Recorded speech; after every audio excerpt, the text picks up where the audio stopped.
Hello, everyone. I'm Kevin Gosztola, and welcome to the Dissenter Update.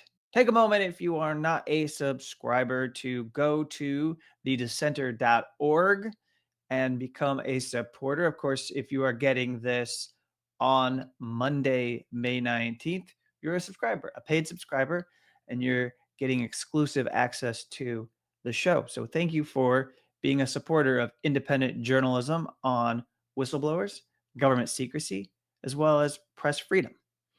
And I have a full slate of stories. It's been a while since I got around to doing a show. I intended to do one last weekend. However, some health problems, specifically that, uh, just dealing with some general wrist pain that's been a bit of a setback for me. And so I should be okay, but I've been slowed down just a little bit. But you didn't come here for my excuses.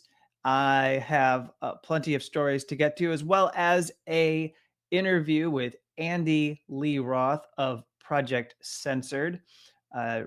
Great academic, insightful expert on media, and I spoke to him for about 35 minutes. So that'll play after we get to this week's headlines. So here we go. This is the first story. A director of national intelligence fires officials after disclosure of bombshell memo. Two unnamed officials told NBC News that Director of National Intelligence Tulsi Gabbard fired Michael Collins, the acting chair of the National Intelligence Council, and Council Vice Chair Maria Langen-Rieckhoff for their involvement in an intelligence assessment on the Tren de Aragua gang and the Venezuela government that contradicted President Donald Trump. Gabbard, one of the officials, said, dismissed these individuals because they were unable to provide unbiased intelligence. That's a quote. Gabbard's deputy chief of staff, Alexa Henning, said in a social media post that these officials were dismissed, quote, because they politicized intelligence, end quote. And a spokesperson for Gabbard said this was part of the DNI's effort to, quote, end the weaponization and politicization of the intelligence community, end quote. The memo was provided through the Freedom of Information Act to the Freedom of the Press Foundation, Daniel Ellsberg Chair on Government Secrecy, Lauren Harper.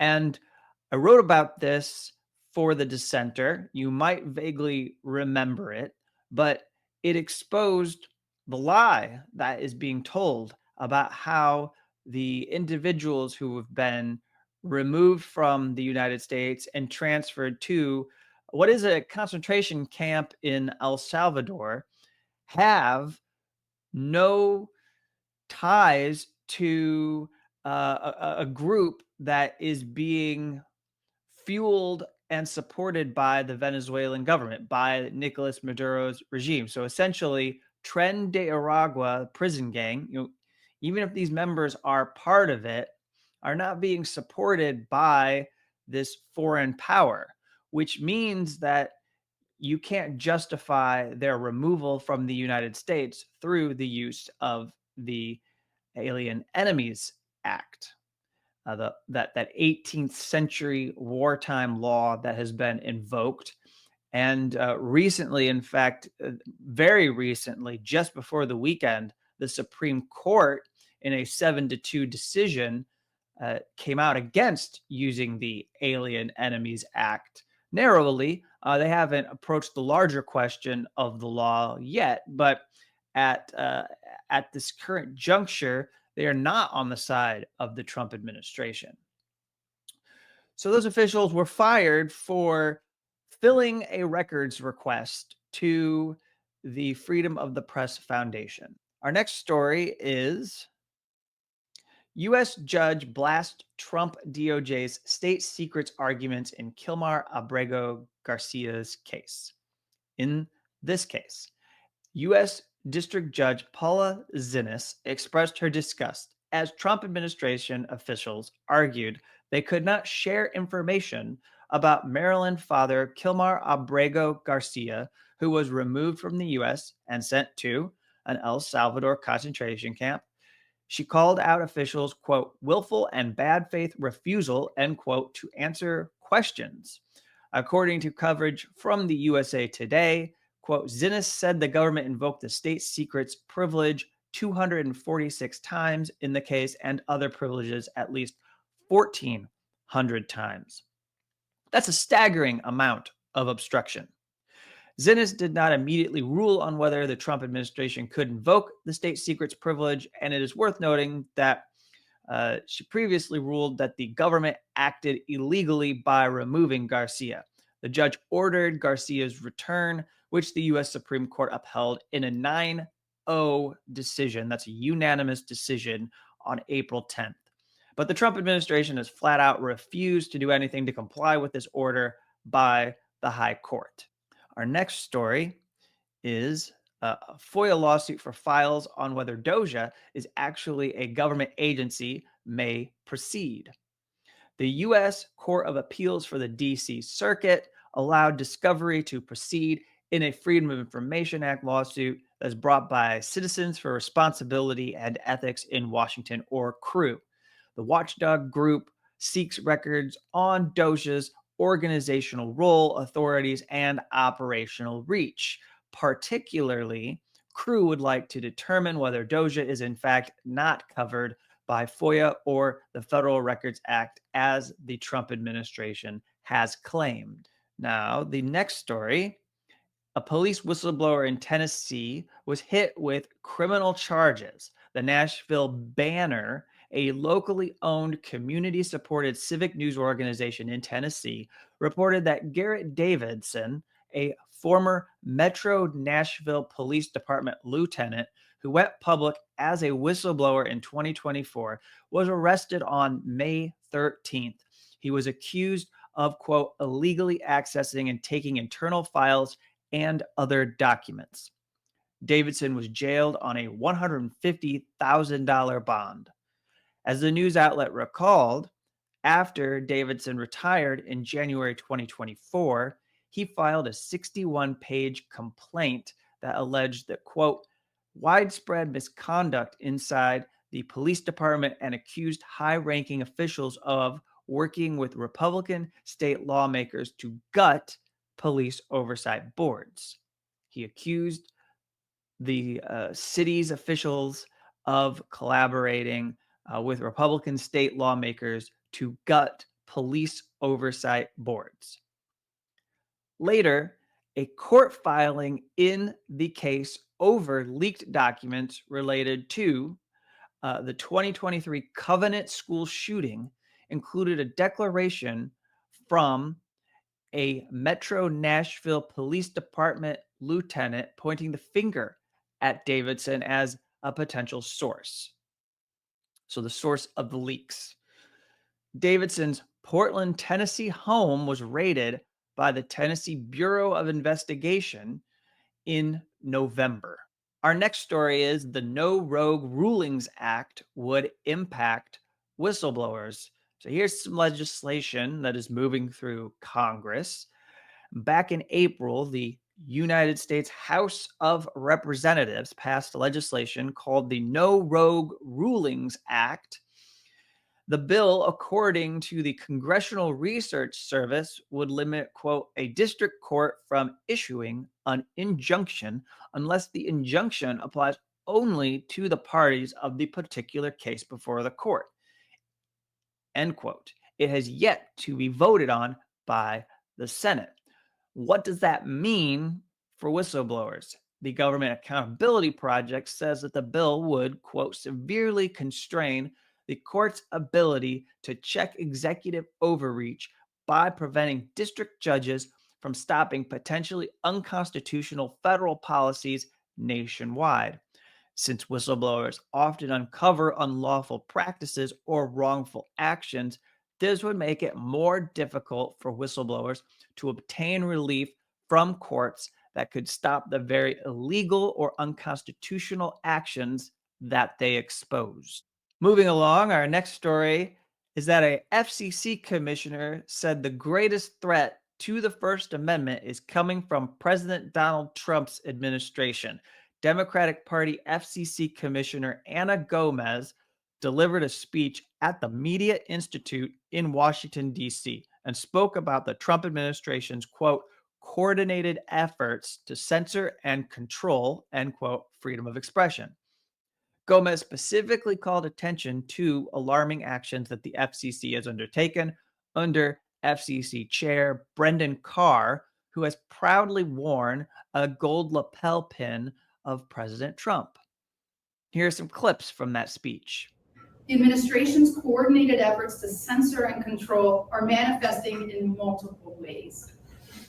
In the tech media telecom ecosystem, they've initiated investigations and floated debilitating rate regulation schemes that target national network broadcasters for their newsrooms' editorial decisions, harassed private companies for their diversity, equity, and inclusion efforts, and threatened tech companies that respond to consumer demands for content moderation and for fact-checking.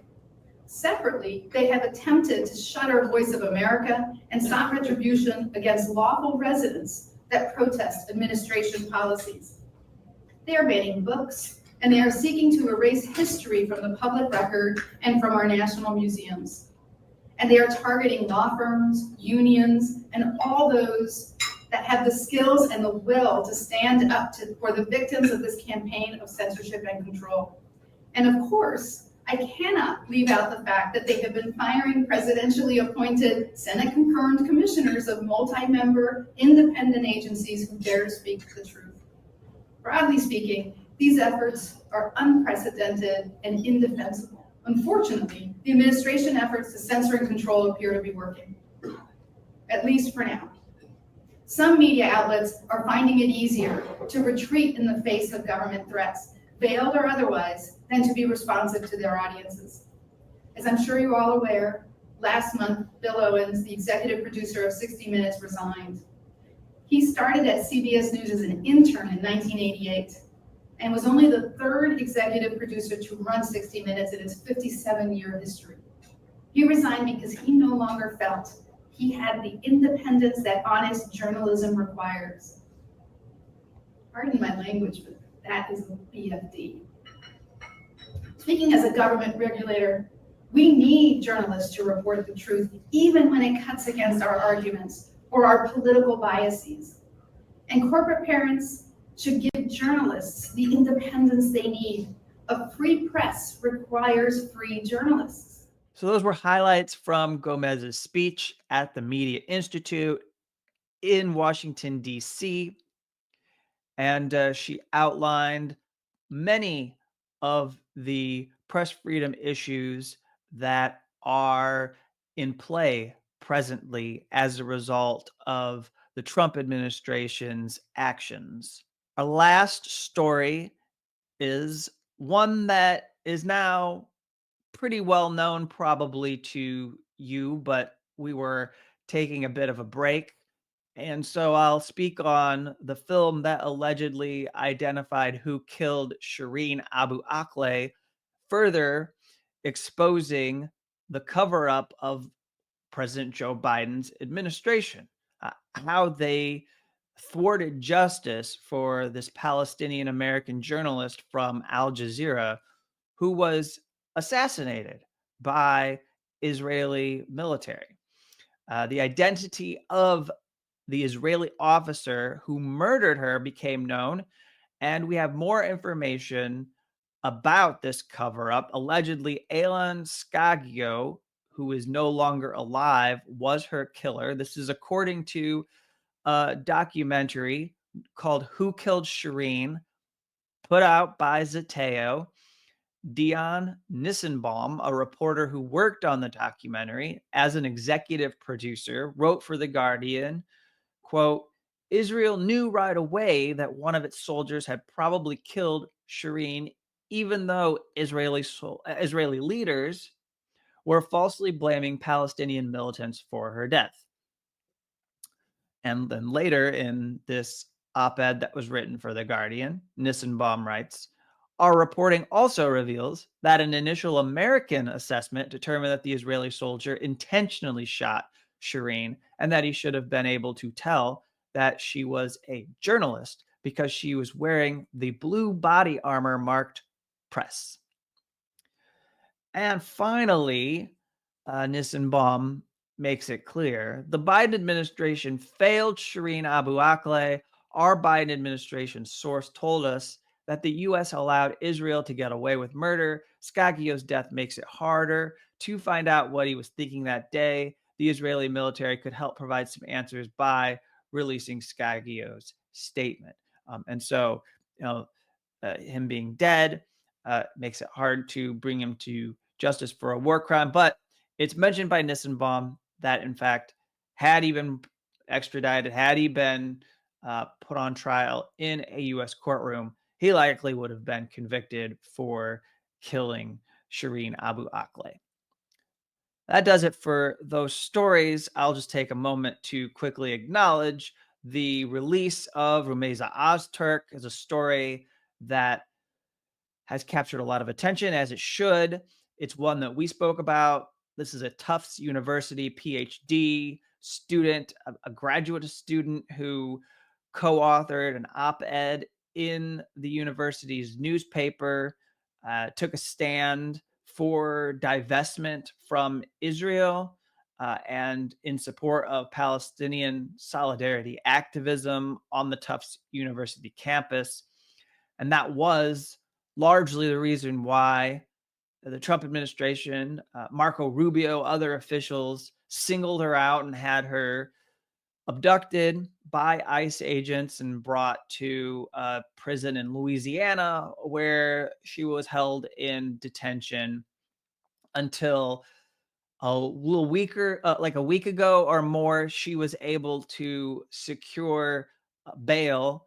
Still has a pending case, but is now free and no longer in detention because of the outcry of those who have been protesting, but also because the judge recognized this gross act that was happening, this abuse of power that was taking place, and keeping her in detention. And much like Mahmoud Khalil, who is still in detention for expressing political opinions and has been for many, many weeks now, Romea Ozurk was targeted for freedom of expression as well. And it's chilling what happened. It has had a ripple effect, a chilling effect on student journalists, because we are seeing more reluctance to have names appear on bylines. We're seeing requests to withdraw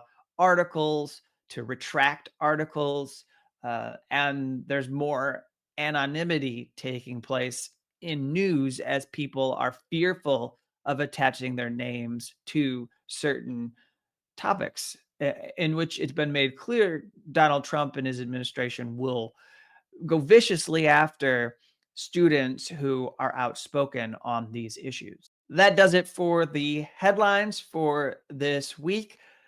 My guest is Andy Lee Roth. He's a Project Censored editor at large. He is the 2024-2025 Reynolds Journalism Institute fellow, and we have a conversation about algorithmic literacy and what that means for journalists as well as the wider public. So let's get to that conversation. Hello, everyone, and welcome to this conversation. I'm Kevin Gosztola. I'm joined by Andy Lee Roth, who is an editor at large for Project Censored. And as I was saying, you may remember him. We had a discussion with Mickey Huff, a colleague, also at Project Censored, about Trump and the news media. And now he's here to discuss something called algorithmic literacy, which is basically how we can better understand algorithms and the way they influence our consumption of media and our habits online, etc., and so on. And we'll be getting into that. Welcome to this conversation. Thanks so much, Kevin. It's always a pleasure to be in dialogue with you. And so in the middle of the intro, I started to begin the conversation, and that's fine. What we want to discuss here is this idea of algorithmic literacy, which may seem kind of abstract to people who are tuning in. And what we're really talking about is the way that algorithms determine, what we see, what we don't see, and the different ways in which people should understand how they are functioning. Yeah. I mean, so algorithmic literacy is just the ability to understand, as you say, and to critically evaluate um, the use of algorithmic systems and the consequences of those uses. Now, so right away we're into it, right? What's an algorithm? And algorithms are really old concepts that predate, the internet and even computers. They're just basically sets of instructions to perform a task or to complete a process. So a cookbook recipe is a kind of algorithm for, say, baking bread or making green curry. When we talk about algorithms now, and with regard especially to journalism, which is the focus of the project I did with the support of the Reynolds Journalism Institute, the idea is that algorithms are revolutionizing journalism. They are they're the engines. Algorithms are the engines that are driving a host of kind of artificial intelligent AI systems that are changing how journalism, how news stories are identified, how they're reported, how they're distributed, and ultimately how they're consumed by the public. Every aspect of the kind of journalistic process is being reshaped by the use of these new technologies. And so I make the case in the Algorithmic Literacy for Journalists project that every journalist, regardless of whatever their specialty, needs some degree of algorithmic literacy. And I think the same thing could be said for ordinary, everyday people, for us in our kind of everyday lives. Wherever we're interfacing with media, almost certainly there are algorithmic systems working beneath the surface, affecting what we see and how we interact with that content, even if we're not necessarily aware of it. So algorithmic literacy is part of a larger kind of umbrella set of tools and perspectives that at Project Censored we talk about as critical media literacy, right? So it's an element of media literacy. And just as with media literacy generally, that critical component is essential.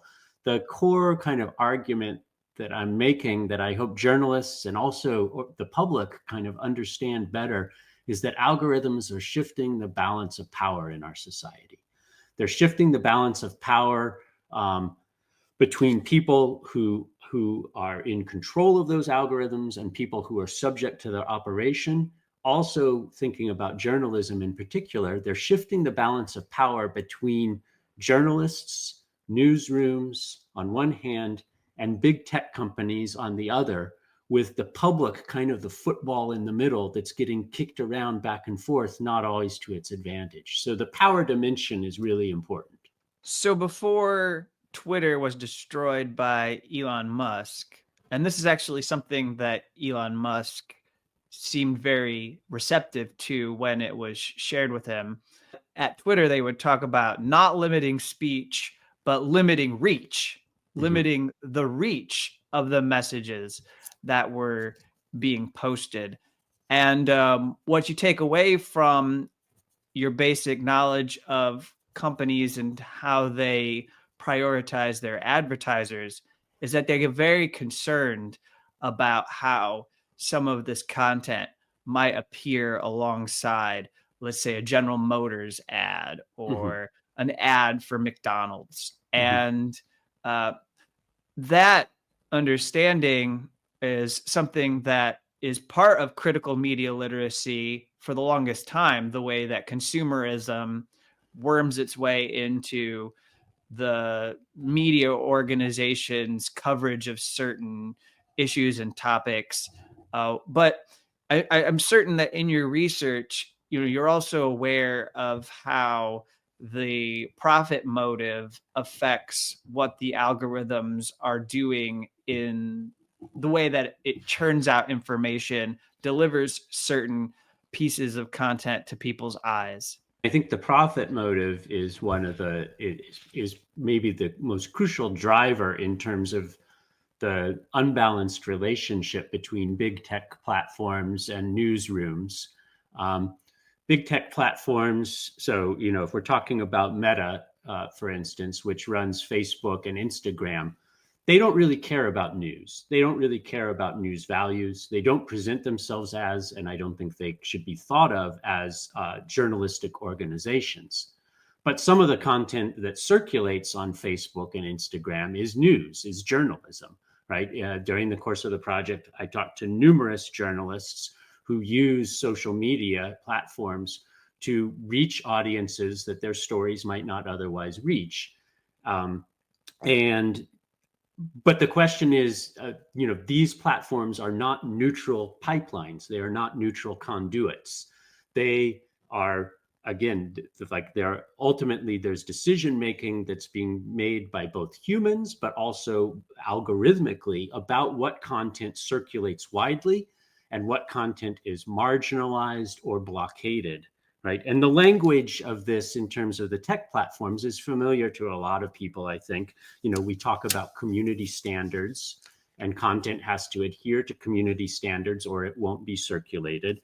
We talk about content moderation, which is in many cases a good and important thing, right? We don't want everyone to be able to say everything all the time. That's not conducive to a well-informed public if we're thinking about news and journalism and public affairs.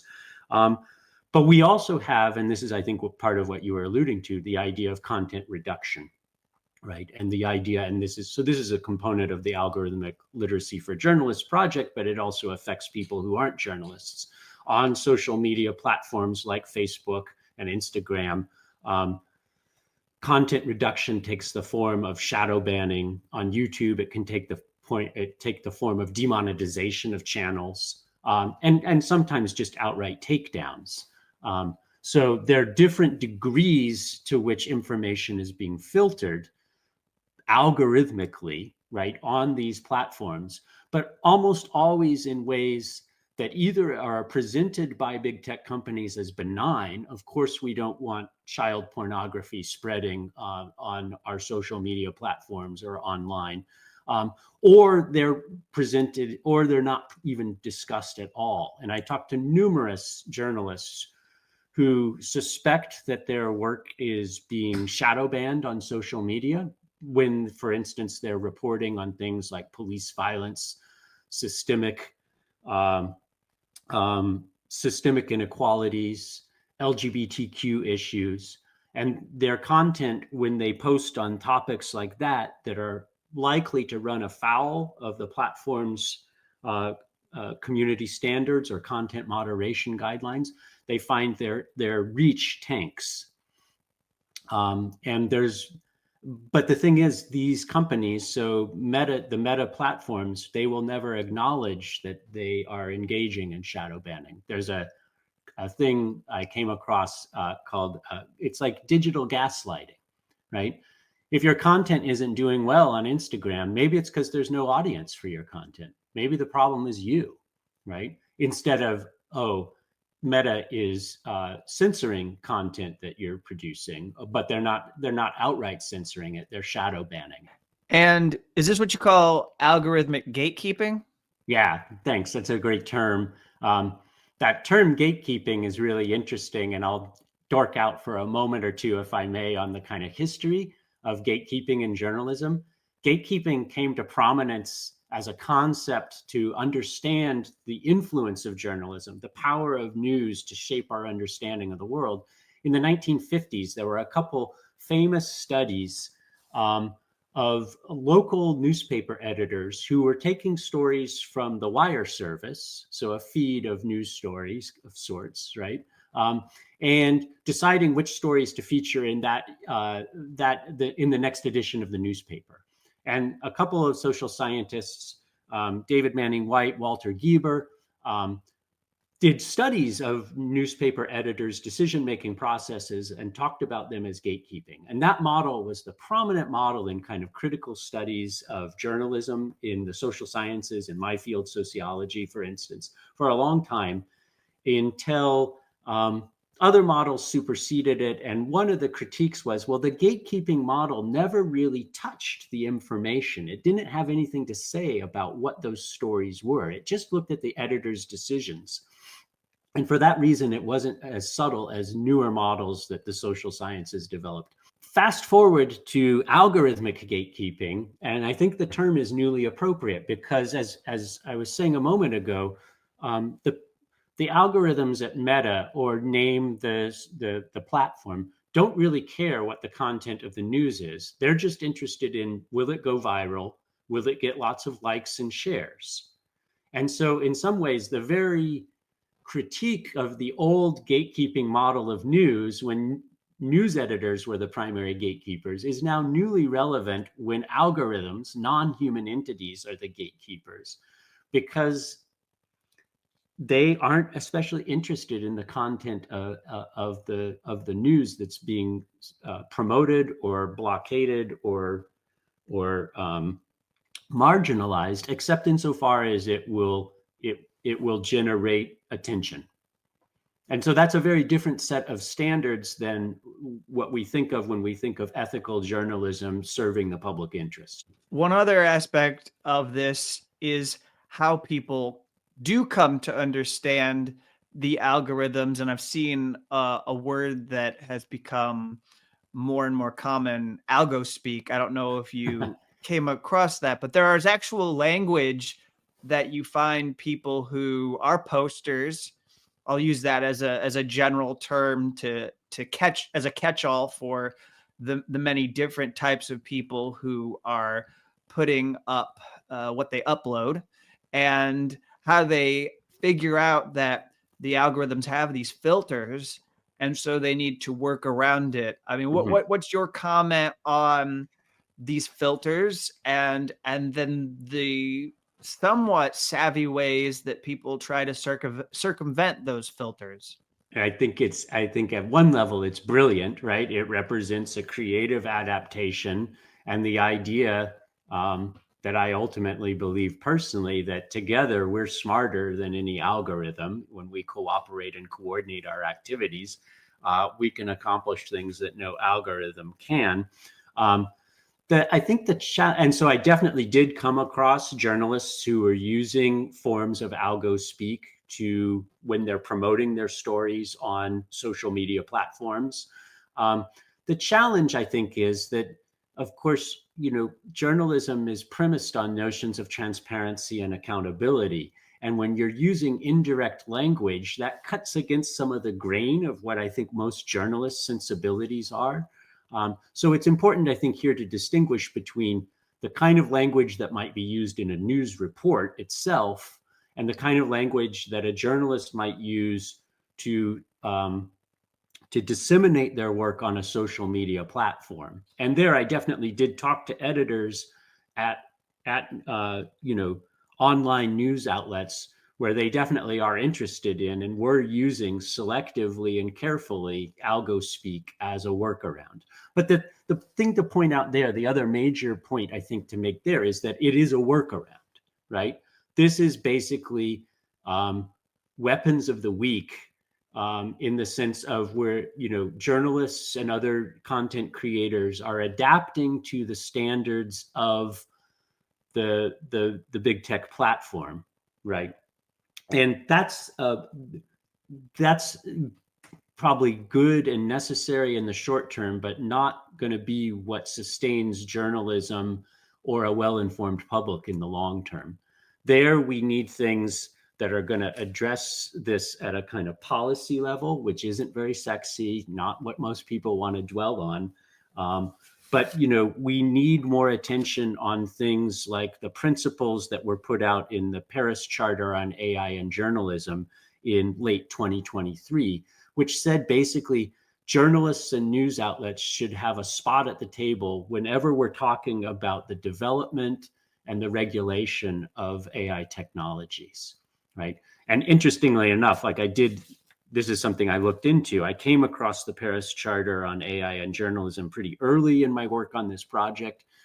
And I got interested, as I always am. Well, was this well covered? I hadn't heard about this until I went digging specifically for it. And I think I found that, the Voice of America did a story about this, that Paris Charter. Editor and Publisher did a story about it. Neiman Labs did a story about it. And those are all pretty inside baseball journalism organizations.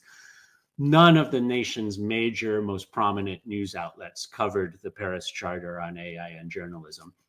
And this is something that is kind of was part of my motivation for doing this project and why I wanted to focus it on journalism. I don't think journalists have been very good in general at covering technological developments that impact their own ability to do their jobs, right?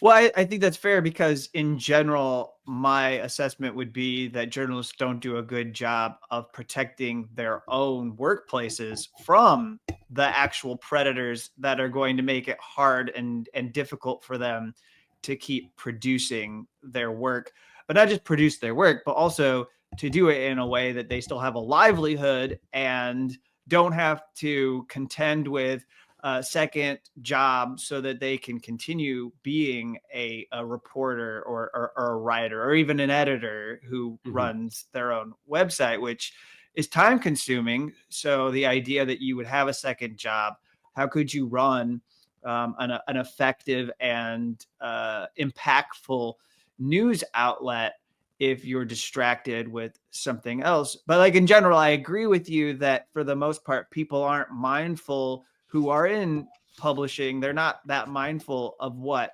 this is doing. And you can respond to that, what I just said, but I wanted to just throw out a couple specifics, since we mentioned abstractly this algo speak, that there's unalive. Unalive is one thing that people are using a terminology to avoid saying kill or death when discussing violence, war, protests even. And then they also abbreviate sexual assault. They'll use SA or S/A, because that gets flagged or suppressed by social media. And so, yeah, we have seen that open discussions of violence on these platforms in particular are subjects, not just when they involve the incredibly hot button political topic of the war on Gaza, but also just in general, any I remember the video released by WikiLeaks of the Apache helicopter attack, that collateral murder. That's one that the algorithms don't like at all. And again, I would go back to the way I started our conversation, that's not just the company's preference to suppress that video or videos like it of warfare, but it is a preference of those advertisers that exist on those platforms, that they don't want that to be in the same marketplace with them.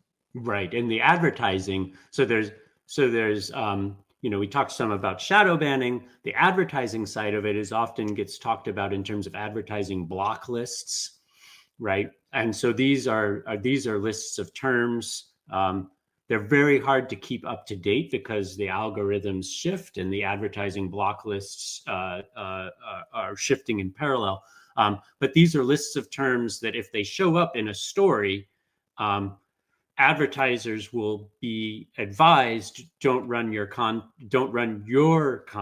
your advertising content, in conjunction with that story, the news content. And there's been really important reporting done, some very good kind of algorithmic accountability reporting done on how these advertising block lists can ultimately undermine coverage of humanitarian crises, because big corporate entities don't want their products, their brand associated with basically strife, conflict, and so forth. Even when those very same corporate entities often have programs of their own to address or to convince the public that they as a company care about human rights issues and so forth. So there are layers of complexity, and also I think some layers of contradiction or perhaps even hypocrisy in some of how this plays out. Right. So as we get closer to the end of our conversation, this takes us into some specific examples that are worth highlighting. And Dropsite News is a venture that was undertaken by Ryan Grimm and Jeremy Scahill, formerly of The Intercept. They ran a story. Leaked data reveals massive Israeli campaign to remove pro-Palestine posts on Facebook and Instagram. I do think that it's worth adding the context that Palestinian speech has been suppressed rather aggressively on these platforms for the last 3 to 5 years. You can find examples out there. And when you have eruptions of violence, particularly on the part of the Israeli military occupation, you have seen efforts to control the limits of what can be shared and distributed by people who are reacting to the warfare, the general violence. And so this is important because this goes towards what you are saying about why people need to educate themselves on algorithms to recognize that, in this sense, if you're looking for certain perspectives and they're absent, this would give you the answer as to why you're not seeing those voices.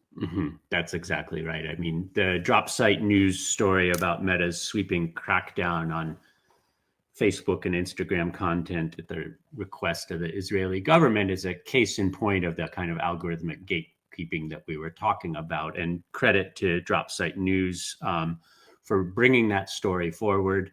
That story, in this case, they had the great advantage of all the data they have was made available to them, to Dropsite News, the reporters at Dropsite News, by Meta people who leaked internal documents. And what those documents show is that something like 94% of the Israeli government's takedown requests, TDRs as they're known, were acted on by Meta on Facebook and Instagram posts. So anything that was critical of Israel or even remotely supportive of Palestine were subject to what they were being actioned on, which means those posts were either removed, banned, or suppressed, right? Suppressed being another way of talking about the kind of shadow banning that we were discussing earlier. And I think, it sounds dramatic, but Dropsite News, and when they broke this story, they talked about this being probably one of the largest global campaigns of censorship in history, which sounds hyperbolic and perhaps melodramatic, but we're talking about something like 38 million posts from users, made by users from more than 60 countries that were again actioned on, removed, banned, or suppressed by Meta. Many of these were done in an automated fashion on an average of something like within 30 seconds of the Israeli government registering the takedown request, that the content was taken down or, suppressed. So this is an incredible, you don't have to be in whole hog on the Herman and Chomsky propaganda model to see how a filtered version of reality is the outcome of kind of algorithmic content moderation of this sort. And this is a dramatic instance of something that happens all the time. And it's important to be clear, this isn't just something going on around Israel-Palestine. It's all kinds of topics. As I was working on this project and talking to journalists, they talked about, police violence, LGBTQ issues, as I've mentioned before. Any of these topics that might run into sort of, from the big tech platforms point of view, areas of content moderation or so-called community standards. That term is worth, again, if we're thinking about critical media literacy, when you hear about community standards, I think it's really important to ask whose community, whose definition of community is operating there, right? Most of the time, this is fairly top-down and not very accountable or transparent. And this is partly where I make the case in the Algorithmic Literacy for Journalists project that promoting algorithmic literacy, journalists becoming more algorithmically literate themselves, but also journalists reporting in ways that will promote the public's algorithmic literacy, may actually be one vital way that journalists can do something real to reestablish public trust in journalism, right? If that's a concern, some people are saying, oh, well, you know, we're going to use algorithms we're going to use AI technology to have more objective reporting. This is the benighted vision of Patrick Soon-Shiong, the billionaire owner of the Los Angeles Times, right? Who wants to run all his reporters' stories through an algorithm to determine whether the perspective of the story is left, center,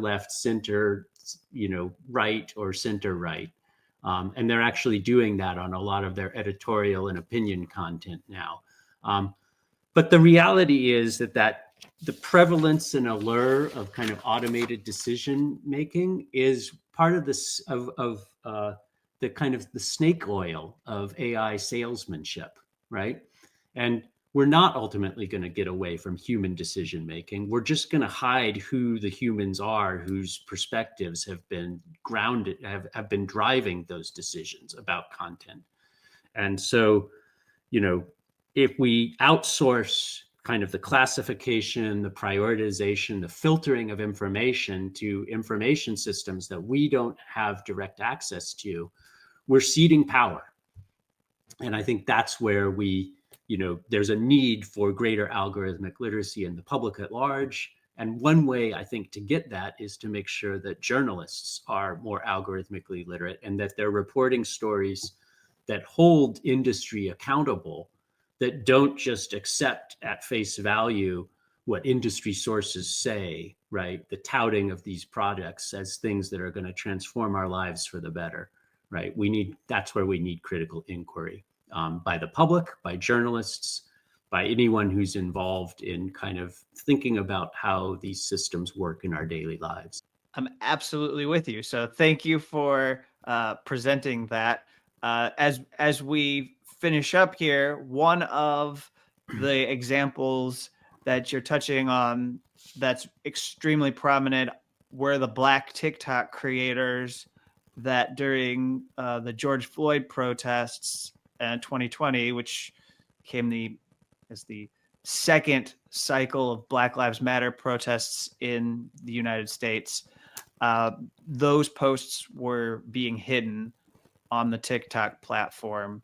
And that received widespread attention when it occurred, as was obvious to those who were trying to track what was happening.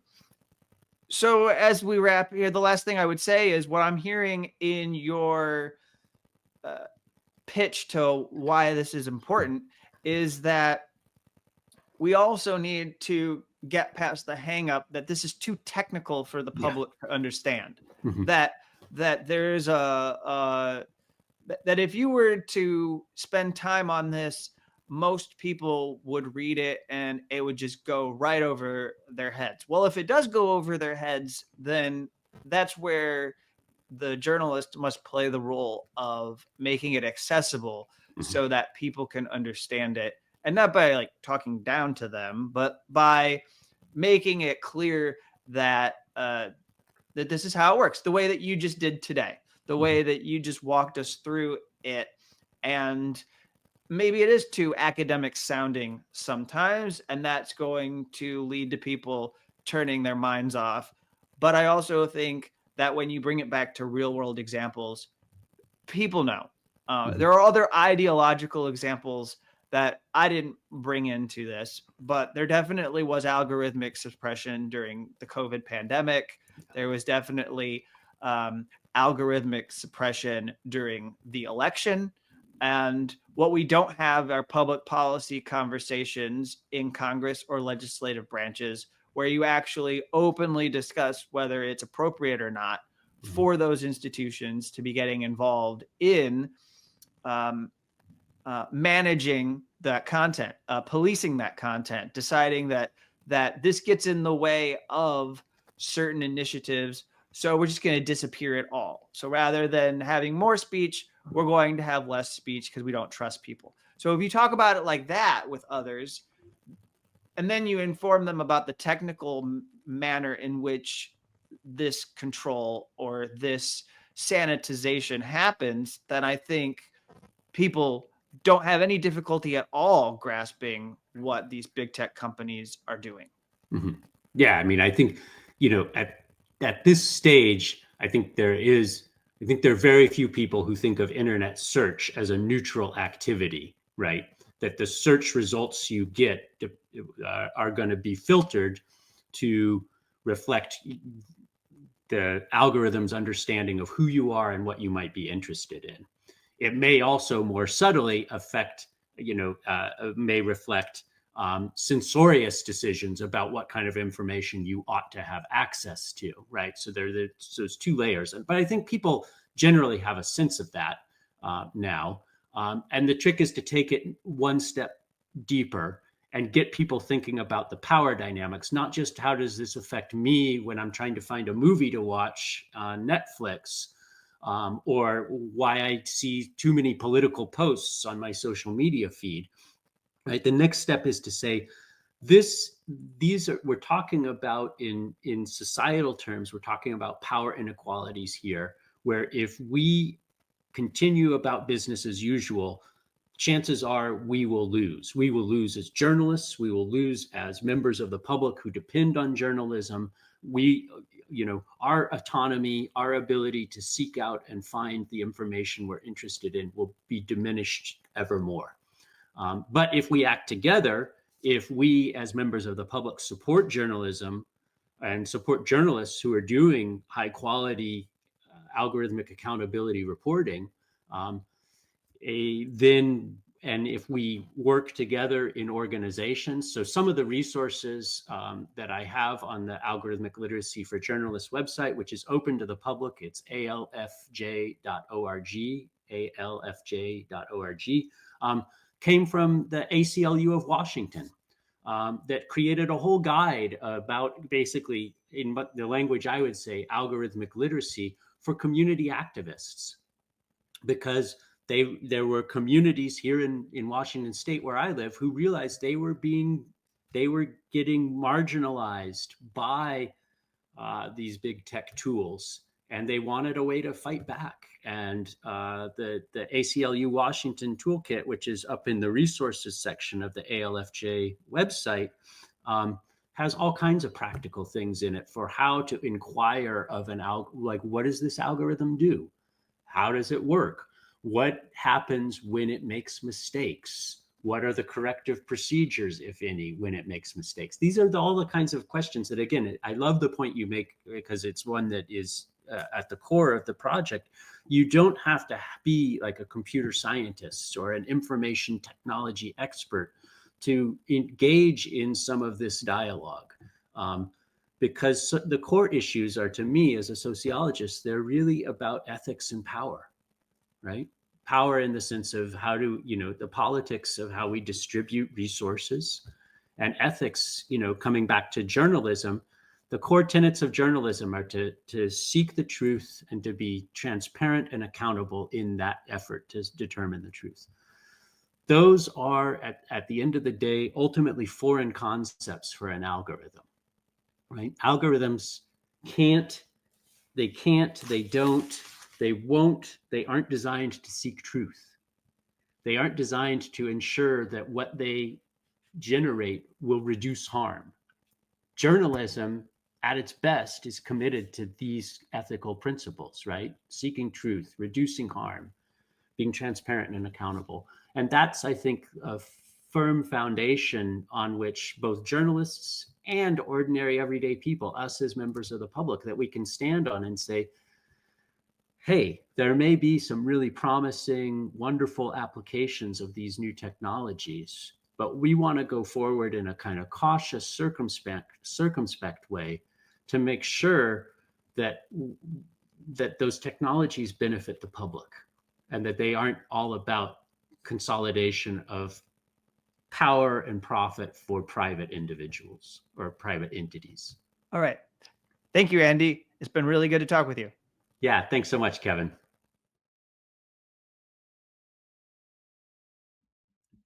And once again, thank you to Andy for coming on the Dissenter update to discuss this topic, which is opening up a lot of questions. I imagine for a lot of you, this is new territory, much like what AI is doing to journalism and what we consume on the internet.